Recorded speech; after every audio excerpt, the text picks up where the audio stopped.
Every single day your dog waits for the same small moments, yet most owners never realize they're happening. They wait for a glance, a touch, a shift in energy, tiny signals that define their entire world. But what if I told you that by missing these moments, you're leaving the deepest part of your bond untapped? Today we're going to uncover 12 things you rarely do for your dog, but absolutely should every day. These aren't just tricks. They are scientifically proven ways to rewire your connection, build their confidence, and speak directly to their heart in a language they truly understand. Number 1. The 10-second silent connection. Every dog parent talks to their dog constantly. We give commands, we offer praise. We slip into that high-pitched baby talk that we think is cute. But there is something surprising that military researchers discovered while studying working dogs and their handlers. They noticed a fascinating anomaly. There were specific handlers whose dogs showed 40% less cortisol, the stress hormone, during high-pressure deployments.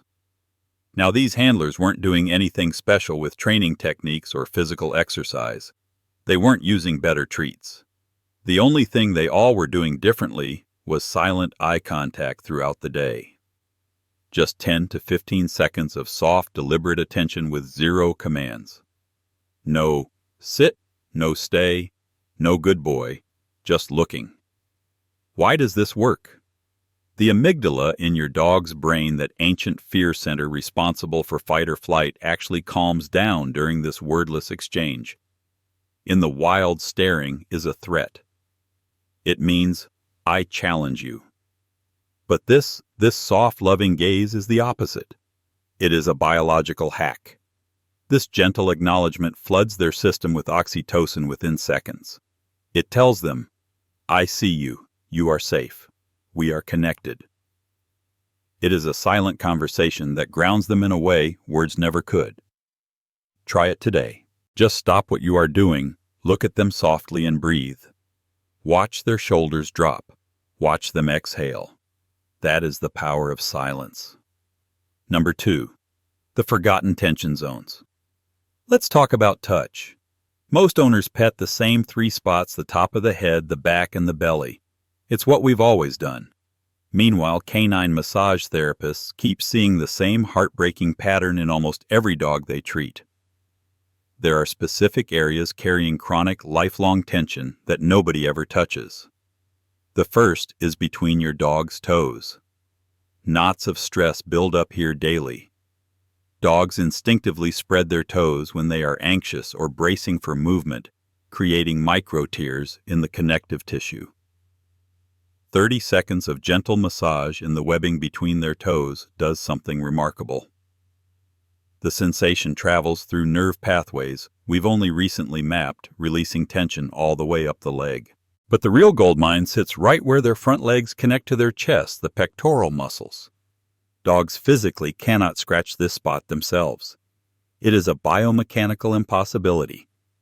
Behavioral studies from UC Davis tracked dogs receiving daily chest massages in this specific area for 8 weeks.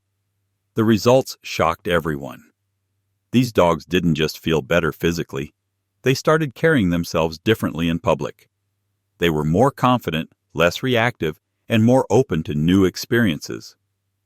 You aren't just petting them, you're unlocking their body's ability to relax. Number 3. The power of choice. Here is a hard truth. Dogs living in human homes make approximately 0 real choices per day. Think about it. We decide when they eat. We decide what they eat. We decide where they sleep. We decide when they pee. We decide which way to walk. Their entire life is dictated by us.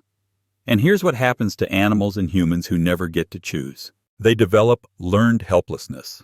Their brain stops trying to solve problems because it learns that their input doesn't matter.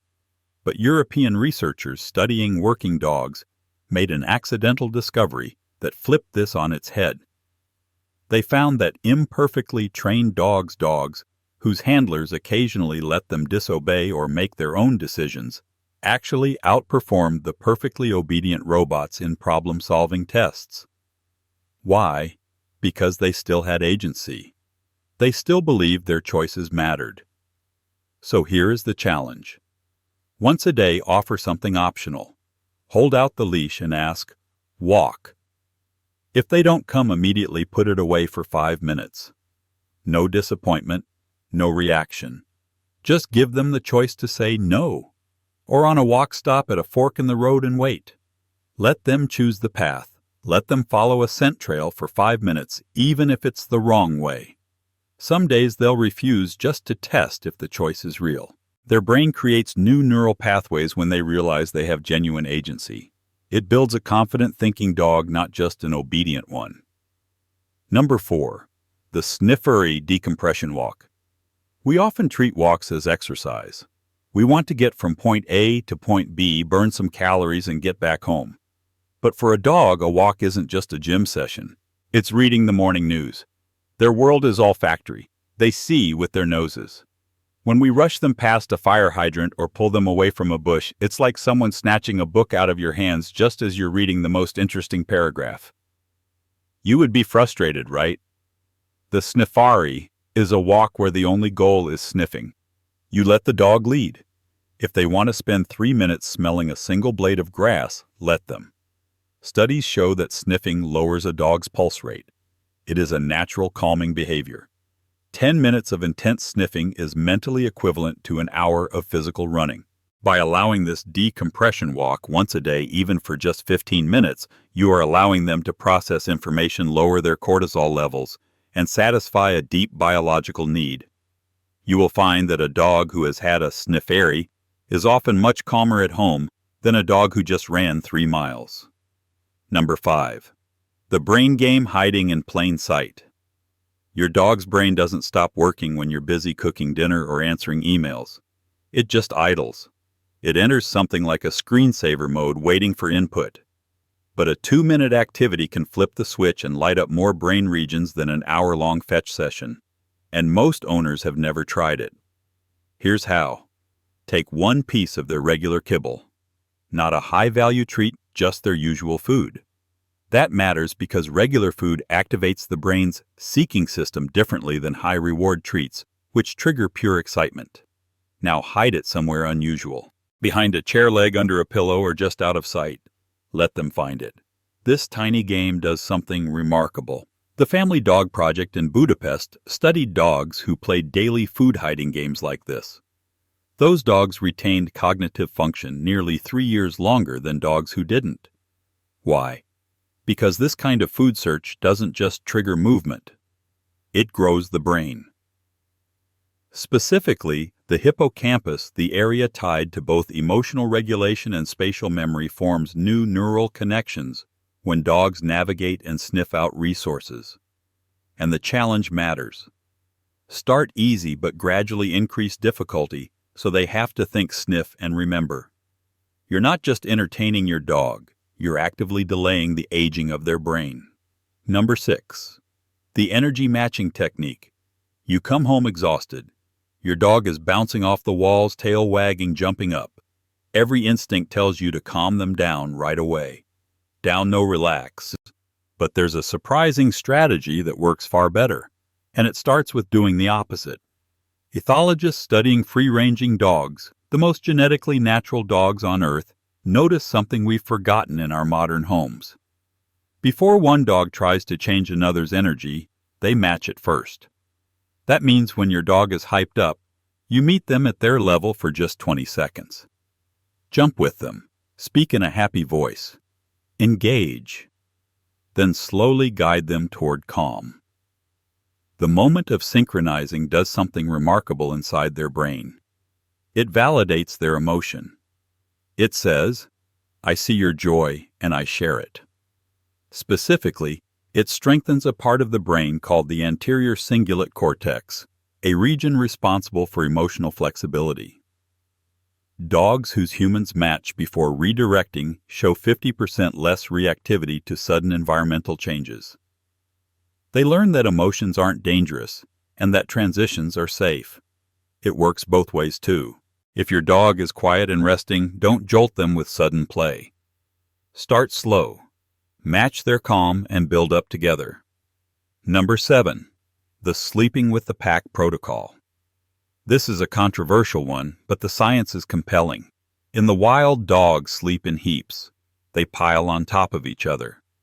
This isn't just for warmth, it's for security. It allows them to enter deep REM sleep because they know their packmates will alert them to danger. Many of us have strict no dogs on the bed rules, and that's fine for boundaries. But once a day, try to nap with your dog or rest on the floor with them. Just lie down next to them. Close your eyes. When you lower your body to their level and rest, you are signaling ultimate trust. You are saying, I am vulnerable with you. You will notice they might press their back against yours or rest their head on your ankle. This contact sleeping releases a massive surge of bonding hormones. It reinforces that you are a unit. Even 10 minutes of resting together on the living room rug can reset a nervous dog's anxiety levels for the entire day. Number 8. Controlled chaos, structured variation. Dogs thrive on routine. We know this. Yet their wild ancestors encountered randomness daily. Prey appeared at different times. Weather shifted. Pack dynamics changed. Now modern pets live in such rigid schedules. Breakfast at 7 o'clock, walk at 7:30, that their adaptability muscles have atrophied. So veterinary behaviorists currently recommend structured variation. Change one tiny thing about a routine activity each day. Feed dinner 3 minutes early or 10 minutes late. Take a different route for the last 30 seconds of your walk. Use a different bowl. Keep 95% of their life consistent to provide safety, but introduce that 5% variation to prevent rigidity. MRI studies show this activates the same brain regions as environmental enrichment in zoo animals. Dogs practicing structured variation handle real disruptions like moving homes, a new baby, or a change in your work schedule with far less distress. The key lies in making variations small enough to feel safe, but noticeable enough to require adaptation. Number 9. The purpose problem. Search and rescue dogs show lower baseline cortisol than pet dogs despite facing constant challenges in stressful environments. This has nothing to do with activity level. Working dogs have something most pets desperately lack: a sense of being necessary. Your dog doesn't need to save lives, but they need to feel essential to your daily routine. They need a job. Pick one household task they can own completely. Maybe it's carrying the mail from the door to the kitchen. Maybe it's checking each room before bed. Maybe it's waking up the kids. One border collie learned to put shoes by the door each morning and started waking up with visible anticipation. Brain scans reveal increased gray matter in regions associated with satisfaction and self-concept when dogs have a task. But here is the catch: dogs detect fake enthusiasm through chemical signals we don't even know we're releasing. So the job must be something you genuinely value. Praise them like they just saved the world every time they do it. Number 10. The consent game. We assume dogs always want affection. We reach out, we hug, we pet. But shelter dog research revealed a shocking statistic: even affection-seeking dogs only want touch about 60% of the times we offer it. The rest, it's pure politeness. They tolerate it because they love us, but it builds invisible stress.